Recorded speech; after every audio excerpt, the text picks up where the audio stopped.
Good morning. No. I am Serena Saitto. I'm a reporter at The Information. I cover venture capital. It's almost a full room for 7:30 after a party. So I have a great panel from Southern Californian venture capitalists. I'll let them introduce themselves. He's the host, Jim Armstrong. I'm the host. You're the host, or you're the moderator. Jim Armstrong with March Capital Partners. I've been doing venture capital in Southern California for 20 years, quite a while. Kara Nortman, I'm a partner at Upfront Ventures, $400 million seed and Series A fund here in Southern California. And let's see, I've been doing it for about 10 years non-consecutively in LA, Bay Area, New York, and Boston. Gabe Greenbaum, I'm a partner with Pritzker Group Venture Capital. I'm new to the SoCal area, been here about a year and a half.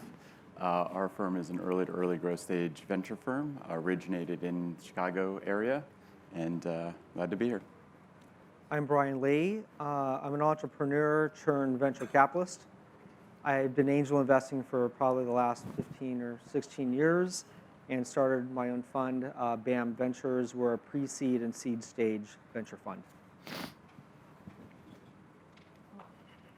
So let's start from, this slide. It shows LA is the fifth market in the US for tech volume. And after San Francisco, New York, funny Silicon Valley come after New York, New England, and then we have LA. And well, that shows the whole. Yeah, this is the slide I'm interested in. 2015 was a peak in volume of VC deals in Southern California. And it makes me think that was Snap, when Snap was raising big rounds before IPO, and then the volume went down. Jim, I'll start with you. What is driving this trend? Because overall, nationally, VC volume, VC investing is going up every year exponentially. What's going on here?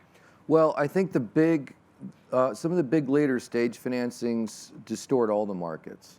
I know, I'm not sure that these statistics capture what's going on in the community and what kind of startup energy there is happening in each market. For me, it's never been easier to start a company. It's never been more affordable to start a company. A lot of seed financings, which are not captured here, are creating a lot of these initial efforts. So I think everything is going up. If you look at I showed a slide at my annual meeting of the top market cap companies in the US, 87, 97, 2000, then 2017. And you had kind of one tech company sneaking in the last, cohorts. And now it's 5 of the top 6 market cap companies in the US are technology companies. That's not a bubble, that's not an accident. There are bubbles out there. So technology is just becoming the way you drive value, and that's why a lot of investors want to be in technology and investors in funds. So I think that's what's driving it. I would say that if you could capture all the seed efforts out there, we'll talk about some other funding methods maybe this morning, these numbers are really much larger, but that's what's driving it. Yeah. Well, yeah, I would just say, if you go a year or two back, it was like $500 million. So if you look at actually, it's been a huge jump since I moved back to LA, where it felt like kind of a little town, and now it feels like, kind of one of the top emerging markets. And I think this in a way is, you see these kind of peaks and valleys where we've had a number of companies kind of come up, go public, whether it's, the big ones like Snap, but the smaller ones like Trade Desk, a TrueCar, Rubicon, et cetera. And so I think kind of the healthier sign to look at are sort of the early stage fundings. And if you break it down, it's pretty evenly split. Big financings do skew it, but it's pretty evenly split between seed, A, B, and later stage rounds. I think the other thing that's not captured in this trend is just how many big tech companies are building their teams here. So the number of interesting people that have moved to LA via Snap is enormous, but you have that for SpaceX and Riot and Amazon and Google, Netflix and YouTube. Google. And so I think Okay. Amazon employs 4,000, 5,000 people here now, right? Yeah. Amazon, I'm not really supposed to talk about it yet, but Amazon bought one of our companies last week, Ring. They're definitely making a big investment in the LA area. And Amazon Studios is here. All the studios. Yeah. The two biggest studios are probably Amazon and Netflix now. Yeah. So Gabe, for you, I'll go back here. So this is the map of the U.S. with the deals, and you were in Chicago with Pritzker, and you chose to come to L.A. Why? Sure, yeah. It was probably 5 or 6 years ago. We were looking in the Midwest area, doing a lot of investing there. And we said, what looks a lot like the Chicagoland area? Where's there a velocity of great talent, velocity of deals relative to a velocity of exits, relative to a lack of Series A, Series B capital?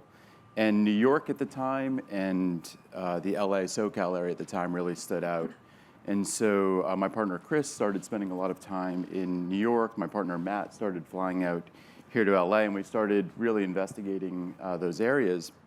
And we found very quickly that there was a lot to be done on the early stage and early growth stage financing side.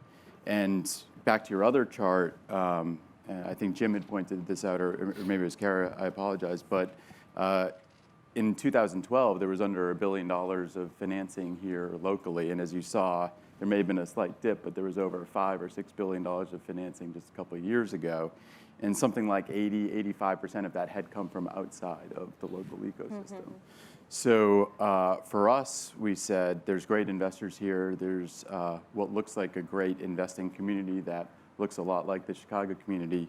Where can we help build that ecosystem, partner up with other great investors around town, and also back great entrepreneurs in those environments? And what we saw in New York in our first couple of years of going there was that thesis really played out. We did something like 6 or 7 deals in a very short period of time.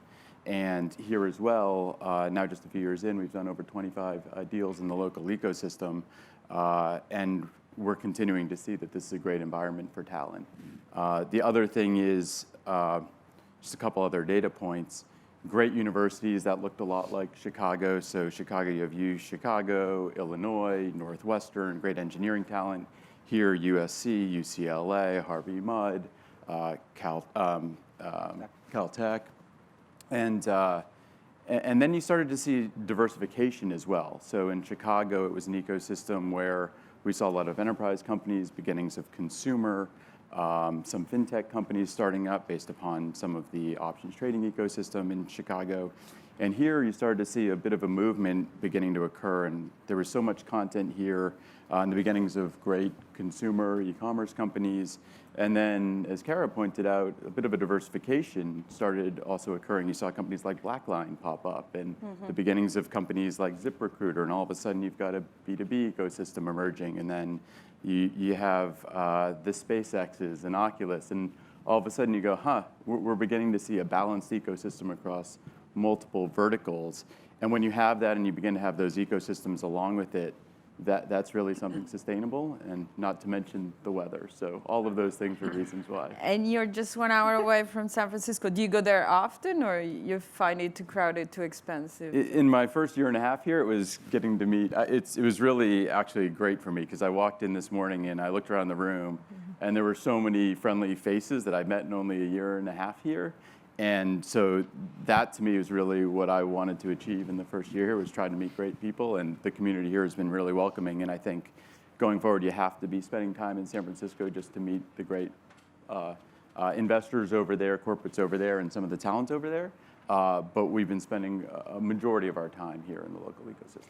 And Brian, you just started your own fund, but you are fresh of the experience at the Honus company, so you were raising financing there.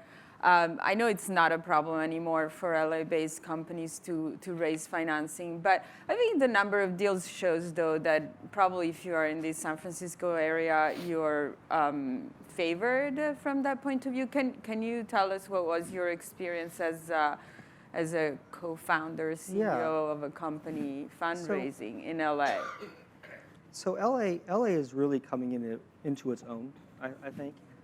Look, 20 years ago when we started LegalZoom.com, there was literally one engineer in the city, right? And we were all fighting for that same engineer. And there was no money, right? So if you look at just the history of LA, we're never going to be Silicon Valley because we don't have a great-grandfather named Fairchild Semiconductor, right? We don't have grandparents named Google and eBay and Yahoo and so forth. And so when you look at just the way LA has evolved, right? It's the earliest internet companies had to self-fund, right? And that's like LegalZoom, Price Grabber, a lot of lead generation type companies, Overture, right? It's like because there was no money to be had. It's like you had to basically fend for yourself or you were done. And so all those like early cohorts of companies that started in LA had to be profitable almost instantly, and we had to self-fund because there was really no venture capital in the city. But as time progresses, it's like, I think companies like Snap and companies like Tinder, companies that would have never been able to start in LA, just a decade ago, right? Platform plays where VCs are saying just grow, just grow, just grow. Don't worry about monetizing. I never heard the words "don't worry about monetizing" before, right? It was always about monetizing, and so I think that opened up a whole new world for the LA ecosystem. And now we're getting the support of venture. We're getting a lot more talent driving into the city. Even at the Honest Company, I would say 3 of our top executives moved here from other places, from San Francisco, New York, and Seattle, right? And so I'm definitely starting to see a lot more, of that happening, where great companies can attract great talent from all over the United States, and it's an ecosystem. You have to have talent and you have to have money, right? And we're finally getting both. And with your new fund, where are you focusing on in sector-wise and stages of financing? Yeah, so we're very early. We're often pre-seed, where an entrepreneur comes to us with just an idea, with no numbers. They haven't started yet. And in terms of the area that we focus on consumer, but we focus on consumer broadly. Right, so anything consumer-facing, it could be gaming, it could be food and beverage, it could be e-commerce, mobile commerce, or platform, but it could also relate to infrastructure that enables consumer, right? So we're starting to see a lot more of those type of deals, like deals that are improving logistics, pick, pack, ship, cross-border transactions, anything that enables consumer as well. So those are the areas that we focus on. So speaking of sectors in tech, LA has been historically dominated by the media, entertainment, Hollywood scene, right? And but now we're seeing a different kind of tech companies emerging. Can you, Jim, Kara, can you tell us what are the verticals in LA that are taking off? I'll start. I don't think there are verticals taking off. I think it's pretty broad. The good news is it started with a lot of lead gen and ad tech, and these are tech-light businesses. They tend to be more grabbing consumers. We don't do as much media investing as Upfront does, online media or new media, and so she can talk about that. But I'm encouraged by a lot of there was not a lot of great enterprise companies here. And back to the infrastructure comments that Brian just made, there are now. There's some great enterprise companies here, even companies that dare to sell technology to IT budgets of companies. And that's always been the domain of the Bay Area. Another big trend is with all the SaaS enablement and companies, you're seeing companies that traditionally were never tech buyers. They hate tech. They look at tech as a cost center, retail, restaurants, hospitality, even some healthcare. Maybe Matt can comment on that in a minute. But in general, these people now they're not buying technology, they're buying a solution. So that's in LA. But I would say, to me, when I look at Southern California investing, and I am in the Bay Area almost every week, and pattern matching back and forth, it's very broad here. That's my sense. I mean, I would say in a way, we certainly fund e-commerce companies and marketplace companies. Brian and I just funded one together, a great entrepreneur who grew up at Honest. So you are seeing that next generation come out well trained by Brian. Thank you very much. But I'd say we're doing less and less pure e-commerce and media, and most of what we try to do is kind of heavy IP. 3 of the last 4 investments I've made have been transactional enterprise businesses. And so I think one of the fallacies of Southern California is that we're media and e-commerce only. And so, I mean, there's obviously examples on the big company side. SpaceX is one of the biggest employers in Los Angeles. Even if you look at Ring, which is is a consumer company, it's one of the biggest pools of computer vision talent. You've got Matt sitting over there. He's been running the Cedars-Sinai Techstars Accelerator, which I'd say is heavily enterprise in the payer provider side for healthcare. And then you have, the last few of our investments in Los Angeles, and I'm not sure which ones we've announced, but one of them is a robotics company that has to do with retail. So they're doing, kind of small footprint robotics for 3PLs to compete with like the Kivas of the world, but much lower initial CapEx. We have another one that is a mini little robot going inside of bodies to deploy targeted drugs. That's we have another one called U-Beam that's inventing wireless energy that some of you guys may have heard about. So we have a bunch in the kind of the ed tech or future of work side, which are sort of around competency-based hiring, things of that nature.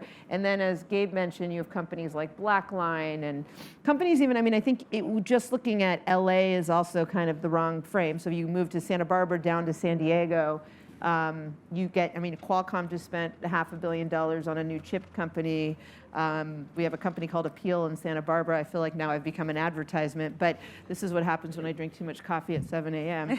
Anyway, only to say there are a lot of different sectors, and I think it's important that we break that fallacy because it is one of the most diverse, robust ecosystems. If you look at the population, you look at the kind of suburban, urban, ethnicity, number of small businesses, number of engineering grads, and it is just the beginning. Am I wrong, or you guys are all early stage financing? We do a little bit later, but about more than half our practice is early. So we like to do both. Upfront? Our checks range in size from 2 to 10. I'd say our preference is on the earlier side of that, but we will go late and do bigger ones on occasion as well, particularly in Southern California. And Gabe? Similar to Upfront, we'll write check sizes between, call it $2 or $3 to $10 million, but we'll opportunistically also write earlier stage checks. So my question is, in the stack of financing from angel, seed, Series A until growth, is there a tier of financings that is missing to the LA ecosystem? I don't know, it's a question.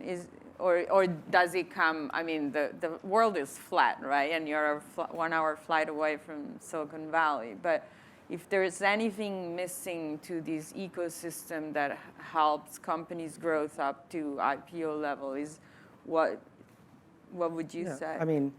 It's pretty obvious. It's later growth stage venture capital is lacking in the city because none of the funds are of scale. Right? They're all $100, $200, $300 million funds, maybe a $500 million fund here or there, but we're lacking that $2.5, $3 billion fund focused on later stage. That's all serviced from the Bay Area. No, or New York, or New York. For myself, whenever I raised capital for any of my companies, and it was a larger check. When I say larger, it's like $100 million round plus. The LA, you don't talk to the LA firms about that. You got to go outside of the city.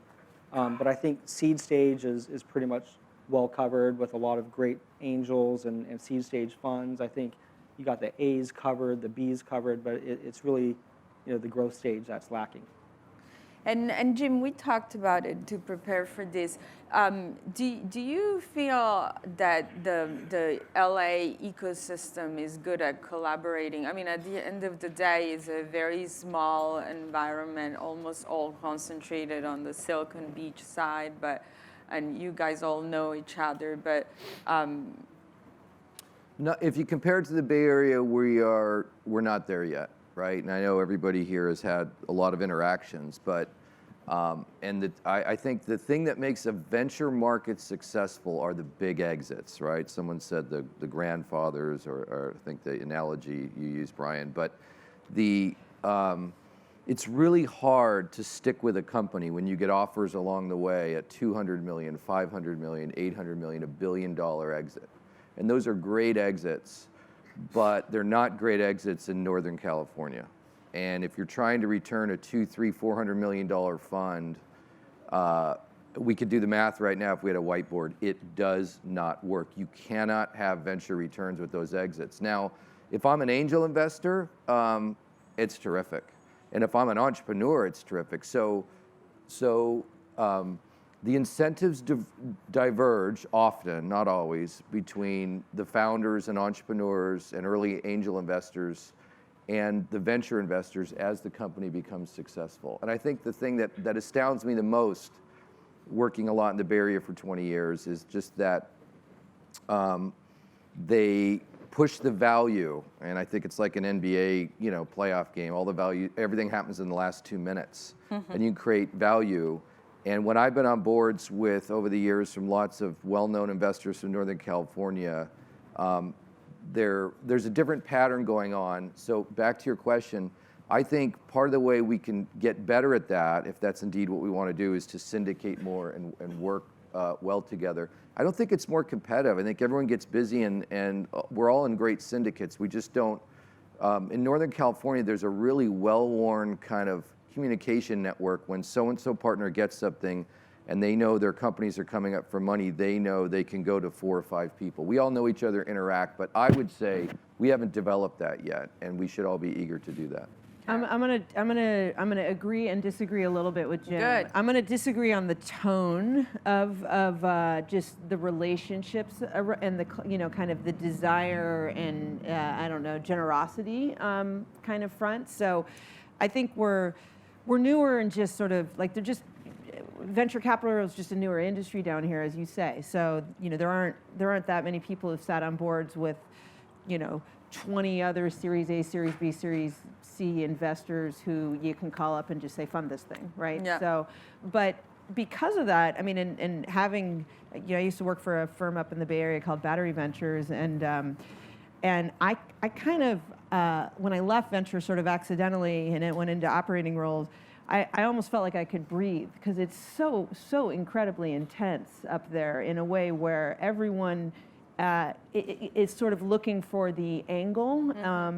And I think down here we all kind of collectively have this delightful chip on our shoulder together, as sort of, okay, what's happening, what's coming up, how do we help each other get our companies funded, or at least that's the way I feel. I mean, like right now I'm trying to help 2 or 3 entrepreneurs. They all happen to be women, where like if you're in Southern California, you're a woman, and I think you're a great company. Even if you're not for me, I'll go out of my way to send emails out at 1 a.m. to try to help make introductions for you.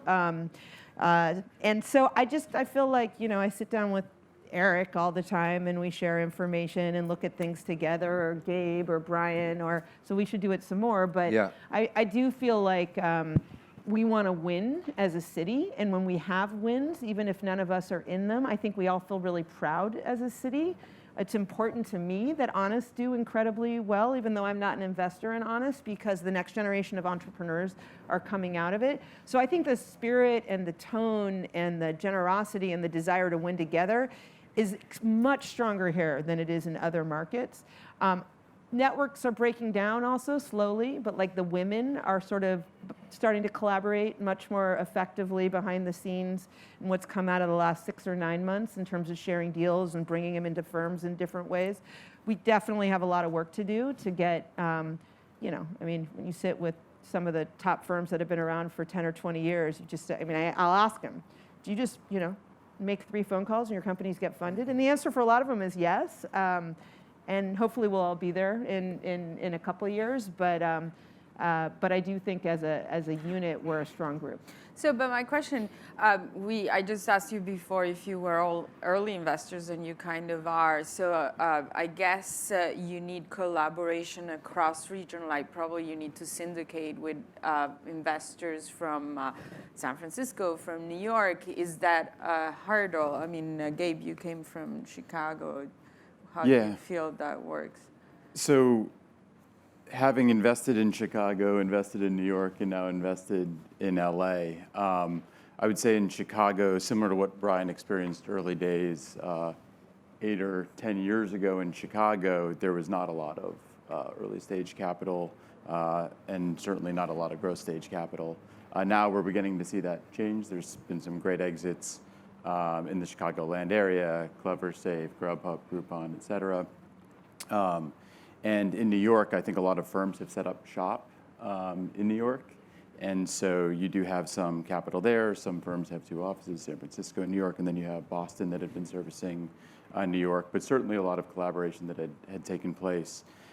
Here, I would say a few things that I've noticed, just again, being newer to the ecosystem and not having as much experience around here as many of the other people I see in the room that have been doing this here and seeding the system and creating this great ecosystem for so long.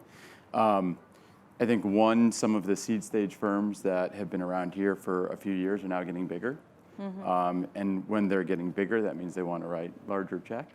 Yeah. And when they write larger checks, that collaboration that naturally had to occur earlier sometimes doesn't happen as much. It's not that they don't want to, it's just sometimes people are trying to get certain ownership stakes at certain points in time, and it's just not possible for everybody to play well together. And I think that also happens in maybe the Series A and likely the Series B as well, certainly when funds also want to do follow-ons. And so sometimes there are firms that don't seek certain ownership stakes, and those may come from other areas. But I do think there are firms in the local ecosystem that could probably partner up even more. The more communication that takes place, you'll realize when those fits occur. And so one other issue here is that things are spread apart. And so deals are happening all over the place, from Santa Barbara down to San Diego, all around LA, and firms and the investors are running around everywhere here and also in the Bay Area. And so as Kara alluded to, you try your best to share deals and to spend time together, but sometimes there's also a time mismatch for when those deals are getting done and remembering exactly when there's that opportunity to share deals. But I think there's a desire to do it here. And let me take one more sort of out there perspective of where I think the region, the investors here need to go, which is even more of a collaborative approach. When you think about, and this is out there again, but when you think about the SoftBank fund being a $100 billion fund, it's compressing everything in the investment value chain. And so SoftBank has a $100 billion fund. You know, Sequoia is raising a massive fund, I think around $8 billion. $8 billion. They now have a Scout fund that's about $350 million. A Scout fund that's $350 million. Yeah, that's a proper VC fund. Right. NEA is raising a larger fund. And so they can write, you know, whereas they may have come in later, they're still coming in later, but they can also write earlier checks and much larger earlier checks. And so a Series A check may be $8 or $10 million. Which could sniff a lot like a seed check. I mean, a $100 million check from SoftBank could be a seed check for them. And so to me, that naturally says if you're anywhere between a $75 and $300 million fund, you should start to play well together because everything is changing in the value chain here.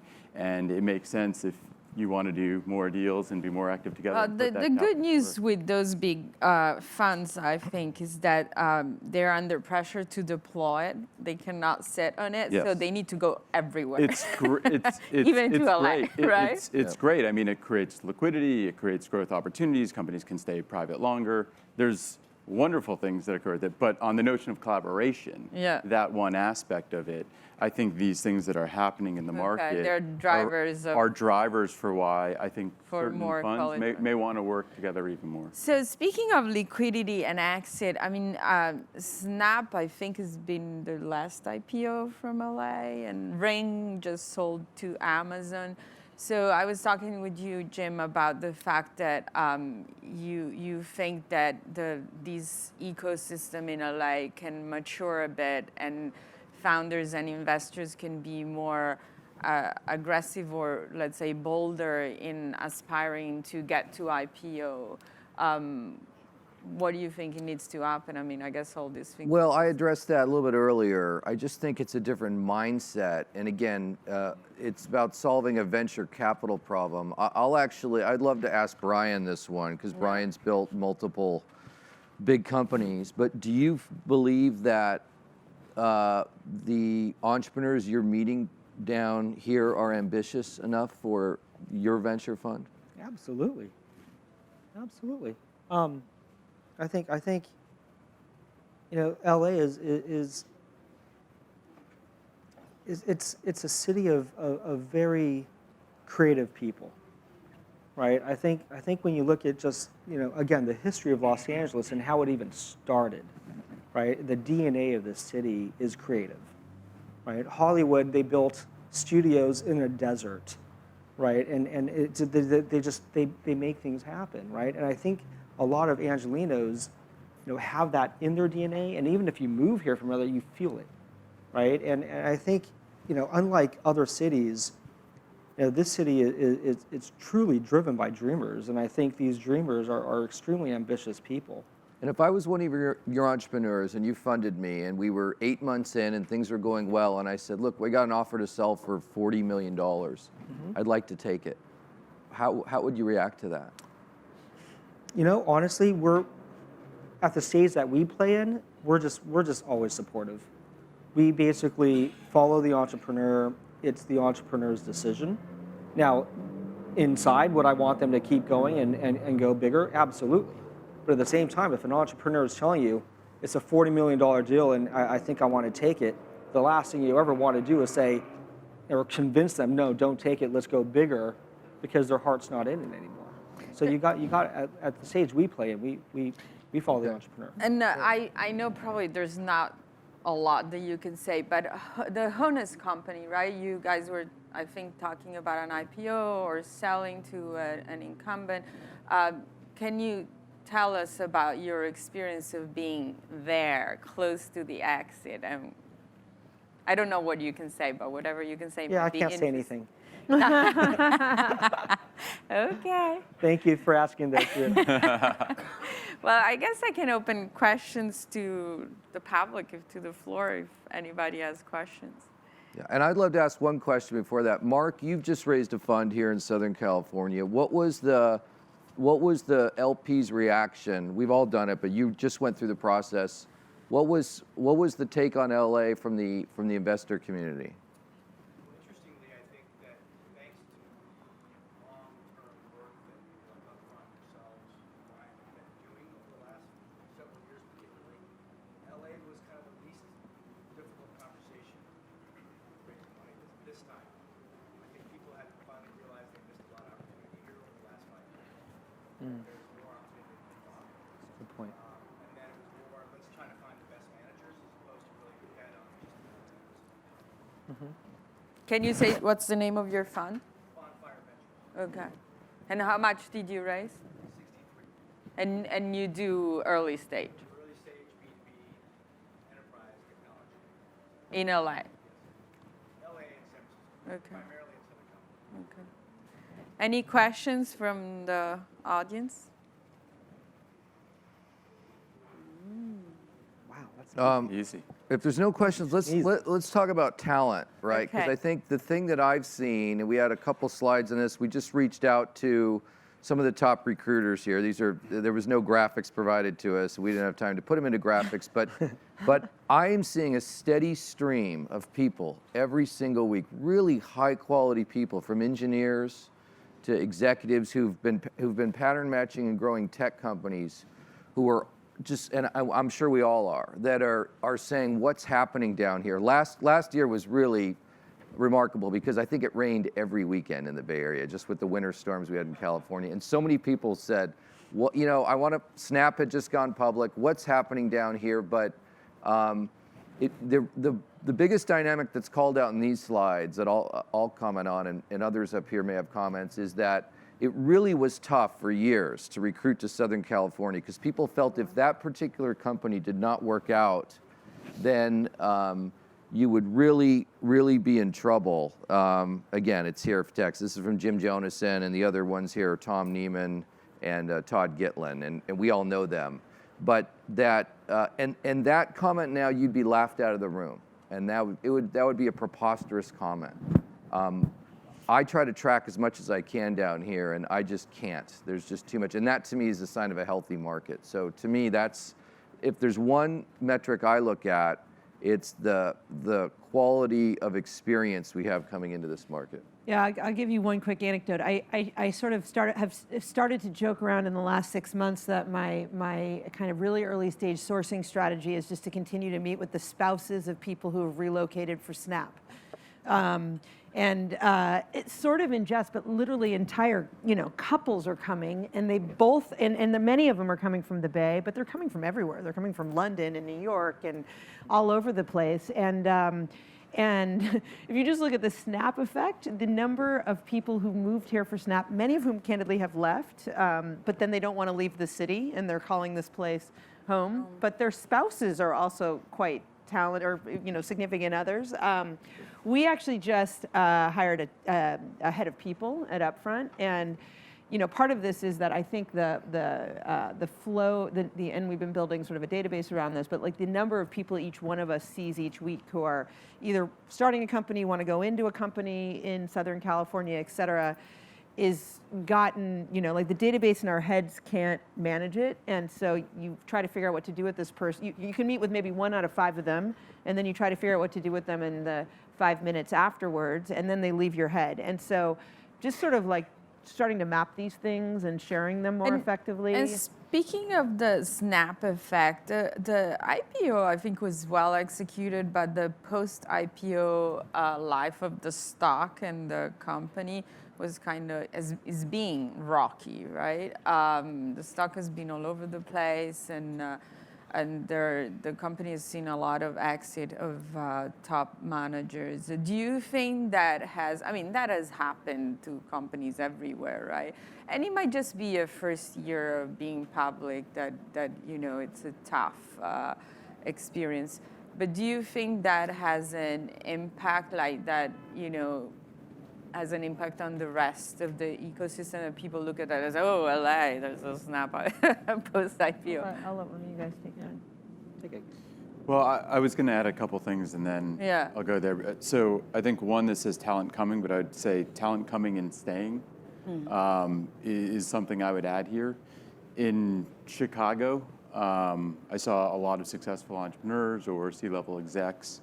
Some would stay, but many also picked up and moved to the Valley or Southern California. The weather, I think, is calling. Yeah, various things. I mean, there's various reasons. And so I think people are exiting from these companies, and it isn't just Snap, it's also Riot. I mean, Riot isn't just a gaming company. Riot is a payments company, right? Riot is a security company. And so you've got great talent coming and staying. It's a music company. It's a music company. The other thing is, so you've got all of this pull in here. And so on the talent coming, it isn't just candidates into these other growing companies like a Snap, but I'm also seeing people like Wayne, who created Crashlytics in Boston, one of the darlings in Boston acquired by Twitter, come here. And he's now building his next thing here. And some of the founding team from Etsy came here and is creating a great security company here from Signal Science, Andrew. And so you also have founders, not just candidates, that are saying, I want to do it here next, and I don't need to do it in another city. And so yes, there's going to be effects from Snap where maybe the liquidity profile isn't what people expected. And so they're either going to stay because they believe in the mission and they believe that there's upside, or they're also going to go and join other great talent, or they're going to start their own thing. But I think the really, really interesting thing is I'm not seeing a lot of people leaving once they're here, as Kara alluded to. And other founders, successful serial founders, are moving here to start their next endeavors, which is interesting. So Kara, do you have an opinion on the post-IPO effect of Snap? I mean, Brian, do you have an opinion you want to share? I always have opinions on everything, but Yeah, I mean, I think it's been nothing but great for the city. What? I'm sorry? It's been nothing but great for the city. When we have companies that can scale to the size of Snap, and yes, is Snap as large as some of the other Facebooks of the world? No, but it's large for LA, right? And it was very large for LA, and I think it attracted so much talent. And to Kara's point, a lot of this talent has gone to Snap. They've left Snap. They're staying, and really, it's just a testament to our city that they are staying. Let's be honest. Why wouldn't you want to stay? It's a beautiful city. It's great weather, great people, outdoor activity. It's like they come here and they feel at home. And I think the city has been very welcoming to a lot of these folks that are coming in and coming to Snap, coming to Google. Amazon has a big campus here now. So I'm just really, really excited about this much talent to work with. Yeah, I agree 100%. Snap, take Snap versus Oculus or Beats, all great outcomes for Southern California, but the taking that step, going public, remaining permanent, investing in building teams and management and process and not just, domain knowledge, it's you're continuing to grow even as a public company, and Snap is doing it. It's doing it in its own way. And so, the reason so many of us fund people out of Google, up in the Bay Area, it's just they're trained well to build and ship products, right? And Snap is training people to build and ship product and to build connection with end users in a way that's, I think, very specific to LA. And I can't, we can sit here and say, well, Instagram stories versus Snap, and everyone will have a perspective. I think, there's some really interesting things Snap is doing. The redesign aside, Kylie's not happy, but I'm sure they will rebound. But I think more importantly, the innovation there is clear. The commitment to building something permanent is clear, and it's just so hard to know how these will play out. But that step of going public and permanence is important for talent. Yeah, And, I'm extremely long on Snap. I really am. I think, yes, are they having some tough times? Every company has tough times, right? But if you look at Evan and what he's been able to accomplish on the product side, I would never bet against him. And I think they will figure out how to monetize on a consistent way. I have a first grade daughter who actually told my wife yesterday, she's like, I'm getting a phone when I'm in 5th grade. Right? And my wife was like, why do you say that? Because she says, because all the 5th graders have phones, right? And then my wife told her, well, no, you'll get a phone when you're ready to get a phone. And honestly, she's in 1st grade. She says, but then how am I going to Snap with my friends? She's in 1st grade, right? I'm a believer that it's a whole generation coming. It's a whole generation coming, and I think they're not going to be on, another channel. Though I think they'll be on Snap, and I think they'll be on Instagram. The one other thing I think that Brian they are bringing in a very different kind of talent than you would see in a Bay Area company. Yeah. Like the people who are coming in are architects and worked at Manchester United, and they just there's all the deep kind of data science, et cetera. But the perspective I think Evan has on end user and design and bringing in very diverse set of thinkers is very, very different. And I think a lot of that really has to do with the place where he's built it. Obviously has to do with him, but this environment really enables you to continue bringing in a very diverse set of talent. And Jim, this question is for you because we talked about it. I don't know if anybody else is comfortable talking about ICOs, but I think yesterday was the most lively panel, the one with Tim Draper, discussing blockchain, cryptocurrencies, and ICOs. And there was a guy from EY basically saying that ICOs, you have to know that you're giving money, it's like a donation. And your wife might not be happy to know that, and you shouldn't expect anything back, basically. So we're seeing a lot of startup flirting or actually going for ICOs, and then what? Is it happening in LA? So it's worth mentioning. We were going to have someone come who couldn't make it today. They're expecting a child today, so that's okay. But A big part of that is in Los Angeles. My summary statement is that there's a lot of talk that it's disrupting venture. It's not. It really is crowdfunding. It really is crowdfunding. But there is a huge element of this in LA, right here in Santa Monica, and a lot of these, a lot of the money being raised for these ICOs is in Southern California-based companies. I really see it as a different type of funding. The white papers that are used to raise funds for a lot of these, the best word to describe them is they are tortured, kind of, and fantastical to get money out of folks. And there's a lot going on, and you actually don't raise money, you raise Ethereum coin, and there's a lot. But I think it's worth noting that a lot of the capital coming from these ICOs, and the slide that was here, again, and we won't really cover it with enough justice for today, but it is going to Southern California projects. And again, I think the key thing to remember for those of you that didn't see the panel is first you raise the money on a modified Ethereum token, and then you have kind of 4 quarters to actually go build the blockchain software with no governance and no oversight and nothing but, not even a promise, more of just a hope. And some of these may happen and some of these may not. And I thought for sure the market would slow down when this kind of all got out there. But it looks like Q1, or January, February, March are each close to $1 billion each, right? So we had kind of 100 million in 2016, 4.5 billion in 2017, and Q1 will be almost 3 billion. So I don't know what to think of it all, quite frankly. We're watching it, and there's a lot of, it's not real US dollars or not real dollars, and it's a global movement. In fact, US citizens are prohibited from investing now in, I think, at least half of the ICOs because people don't want an SEC look back. But it's worth watching because a lot of it did originate, obviously, all over the world, and San Francisco is a big part of it. But so is Santa Monica, quite frankly.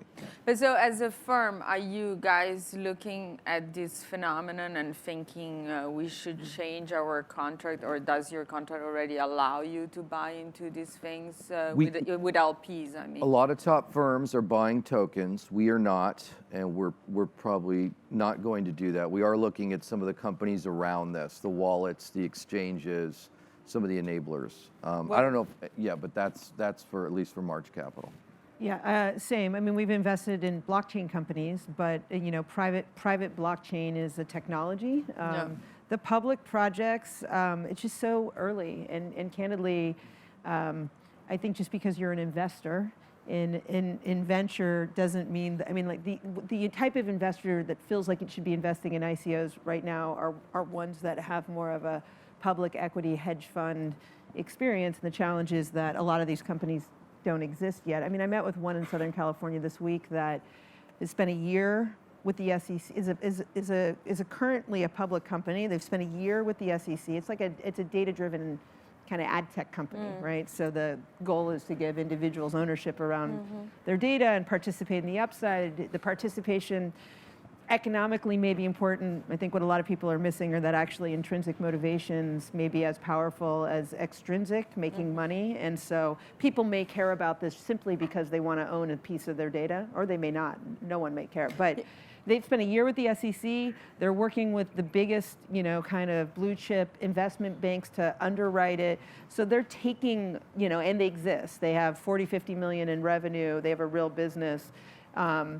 I think the regulatory environment is going to change pretty dramatically. I think we all think that. And there's a lot of SEC audits going on of many of the companies that have come out. So the next year should be interesting. Yeah, I wrote a story last year about it, and a lot of venture capital firms are actually allowed by their contract with their LPs. It's flexible enough for them to buy cryptocurrencies or even tokens. And what some VCs told me is that, our job is to invest in startup and whatever that is disruptive, and this is disruptive, and for us to buy a token or a cryptocurrency is a way to participate and to actually learn about this phenomenon. So I guess it's... you can learn by buying as an individual as well. Yeah, well, yeah.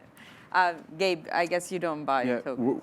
we invest in the equity of the company. I mean, Yeah. we're doing our first blockchain investment, and we're treating it similarly to any ordinary investment we'd make. So what does the team look like? Do they have the fundamental experience in the segment? They've been 20 years in this particular sector, gone through multiple SEC conversations. They've got an unfair advantage on distribution, channel strategy out of the gate, tech team that's built the sort of technology before, and we're aligned with the founders in terms of where their ownership and economics lie. Yeah.